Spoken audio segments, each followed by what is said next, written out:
If you are watching this video, you have been assigned a case that involves infants and toddlers. Many CASAs have told us that they feel unsure how to observe and report on the well-being of such small children. But don't worry, you are not alone. We are here to help. The CASA role is challenging, and we appreciate your taking time to learn more. I promise your time will not be wasted.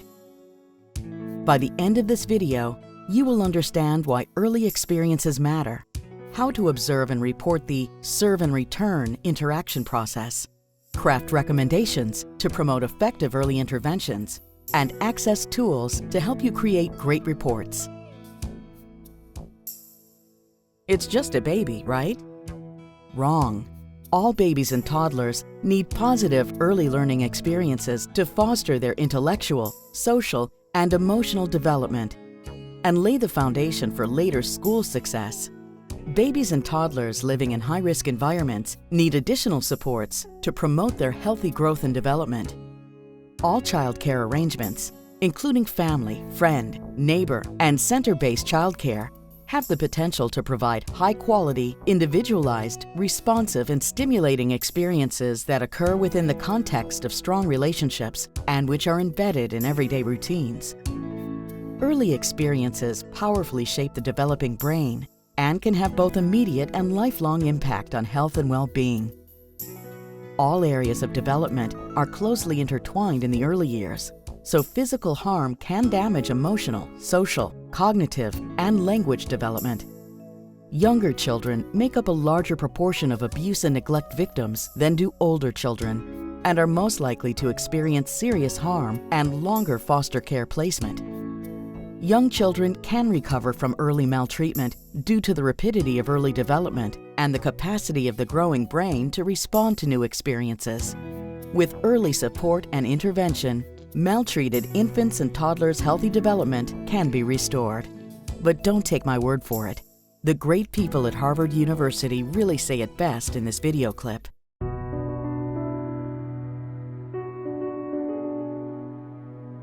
Everyone in a community has a vested interest in everyone else's children because everyone else's children determine the next adult population that makes for a successful society. Built into our biology is the need to have responsive interactions with adults. Neglect for children is when they don't get what the brain is expecting to get, what the child is expecting to get, what we are biologically prepared and waiting for, which is input from those around us. It's this back and forth serve and return interaction that literally shapes the architecture of the brain. Serve and return begins when a child looks at something or observes something, makes an utterance, and that represents the serve. And the return is when the parent notices the child doing these things and responds to the child. Under conditions where serve and return is broken, you literally are pulling away what is the essential ingredient of the development of human brain architecture. It was a really compelling series of experiments where they started by videotaping the mother and the baby engaging in cooing and smiling. And then they asked the mother to basically put on a blank face and not respond at all. When a baby is not attended to, that is a sign of danger to the baby biologically. So the stress systems become activated.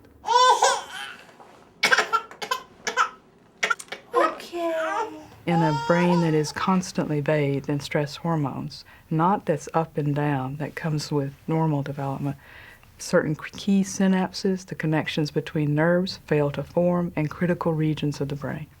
So neglect both fails to provide the stimulation that's needed to develop the basic architecture, and when it's at a certain level, is one of the most potent activators of the stress biology of a young child. So you get a double whammy. Science points to 4 categories of this spectrum of neglect. The first category would be what's called occasional inattention, where children experience responsiveness most of the time, but occasionally adults don't respond.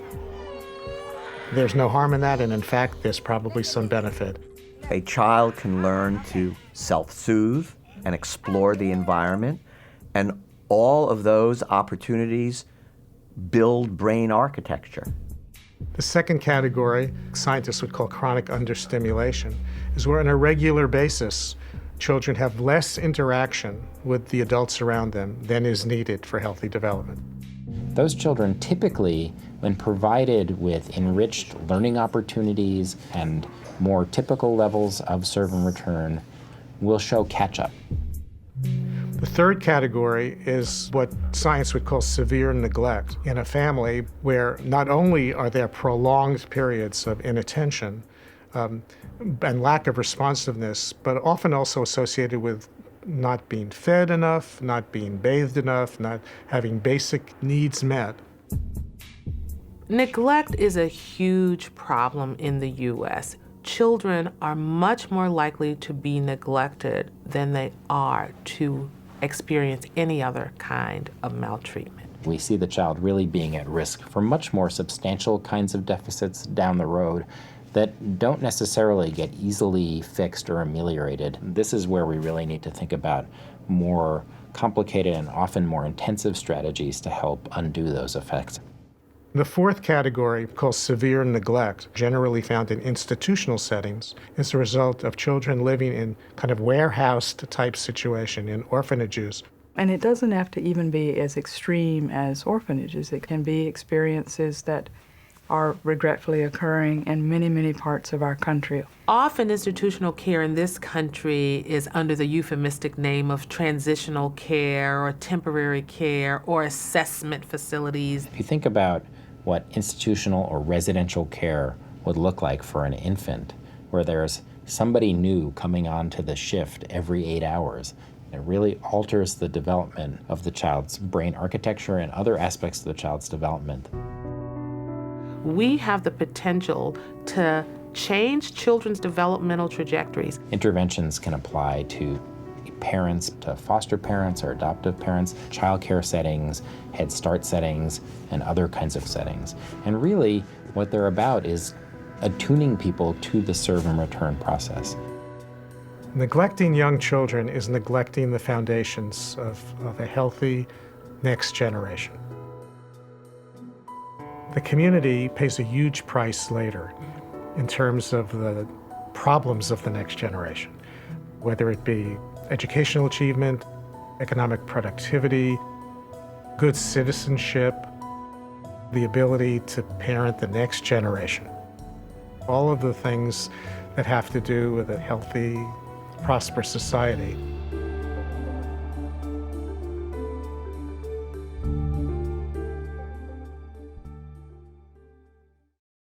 As a CASA, your role is to advocate for the children on your case. But you are facing an added challenge because infants and toddlers can't talk and tell you what they need. However, you can create a powerful picture of each child's interaction with caregivers. These observations are critical to ensuring our youngest children receive effective interventions at the earliest possible time. For example, we know that young infants learn that crying communicates hunger, the serve. When her mother responds by feeding her, the return. A toddler learns to say book when he crawls into the comfortable lap of a trusted caregiver, the serve, and hears in return, "You have a book. Do you want me to read to you?" A timid 2-year-old learns how to react to an unfamiliar adult as she sees her father's smiling face, and in return, knows that she can trust this person. The reverse of these examples are also possible. A child who smiles, but is repeatedly ignored, for example, does not learn that smiling will bring a comforting exchange. This child may eventually stop smiling to invite interaction and learn to mistrust her caregiver as a source of comfort.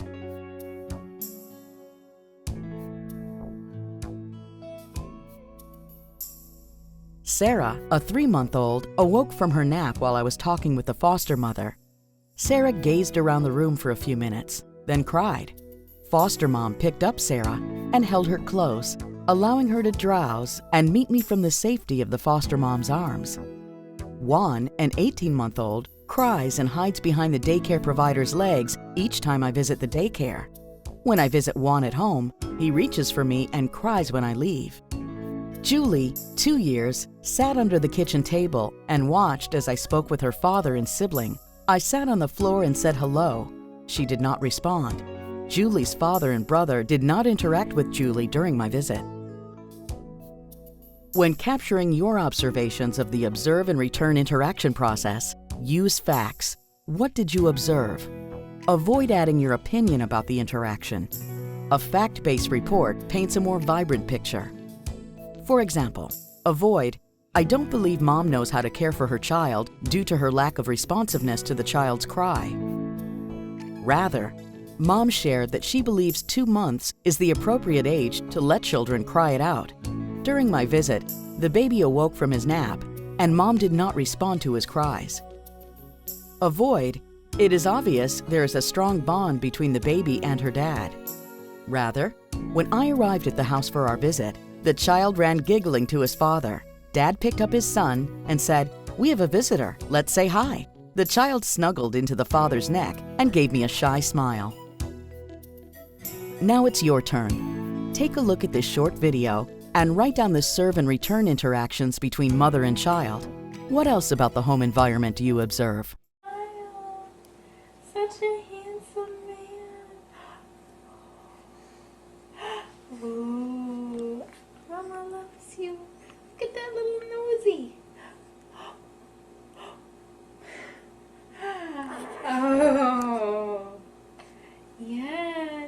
Oh, look at your smile, honey bun. And those beautiful blue eyes. Oh. And that little mouth that looks just like Daddy's mouth. Dylan. Hi, honey bunny. I love you. You're Mama's boy. Oop. Look at these hamsies. Such big eyes. Such beautiful eyes. Hi, Mommy. You my little angel? Yeah. There's my son. I love you. Daddy loves you. Oh, look at that hand. Are you conducting, Mama? You're a good conductor. Yeah, yes you are.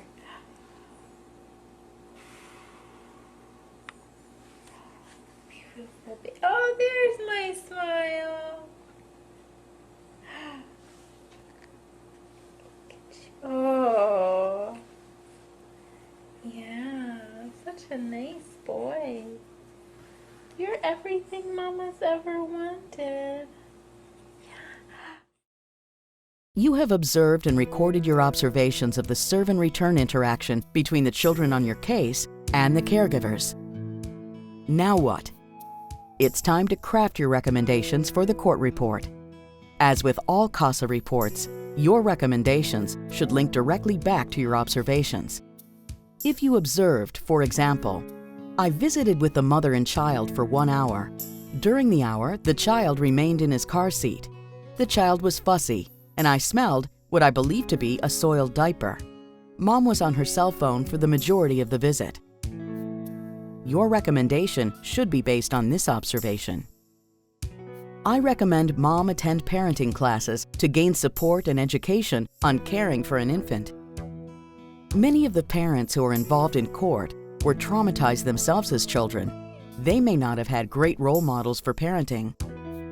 The CASA report is a great tool for the judge to see areas where the parents and caregivers can improve, but it's also a place to highlight positive observations. Every family has strengths.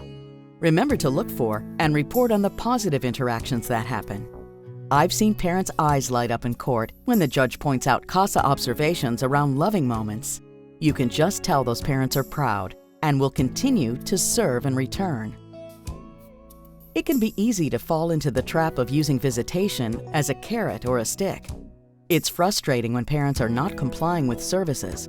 and often visits with infants and toddlers are reduced as a result. As a practice, visitation should never be used in this manner. Children and parents bond through interaction. Whenever possible, recommend frequent and extended visits between parents and children. Can you imagine trying to bond with an infant in 1 hour, 3 times per week? All children develop at their own pace, and determining what is age appropriate for a particular month is an impossible task. As a CASA, we don't diagnose or deem anything as age appropriate. By sticking to observations, we can help other service providers provide access to effective interventions. We do, however, have resources to help you with observations and recommendations for your specific case.